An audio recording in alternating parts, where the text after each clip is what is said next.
maamam xaritam soppeem sëriñam Mawlaaye Cheikh Seydi Aboubacar Sy Abdoul Aziz gis ngeen ko mu taxaw ak doomu najaayam noonu Serigne Moustapha di najaay ci moom fa tabaarakallaahu Serigne Moustapha bu Serigne Babacar Abdoul Aziz moom la fekk ci buntu daara ji nuy wanteeg moom saafu wanteeg moom dundal seenu mbokk ndax ñoo bokk Seydil Hadji Malick fa tabaarakallaahu gis nga ko noonu Serigne Moustapha ca mbaax ga ca woyof ga ca bëgg nit mu dalal ko ànd ak moom dugg nag ci salle d'attente bi tabaarakallaahu di noonu di waxtaan Serigne Pape Cheikh Sarr nag ku ko xam ko ci wetu Serigne Moustapha najaayam waaye xam ne borom taxawaay la borom xam-xam la borom pasteef la ci liggéey rawatina daayiratul mustarshidin wal mustarshidaati di gunge capitaine tabaarakallaahu ci lépp mu nekk nag loo xam ne lu rafet la ziyaare ji maamam Serigne Babacar Abdoul Aziz tabaarakallaahu.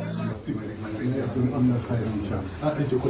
kon sëñ naa ko léegi Simali di nuyu ziar bu baax na ngeen def ak coono yi. alhamdulilah yéen a ngi ci jàmm bu baax Simali. ñu ngi sant yàlla bu baax. alhamdulilah Simali. ñu ngi sant yàlla bu baax Simali. alhamdulilah Simali.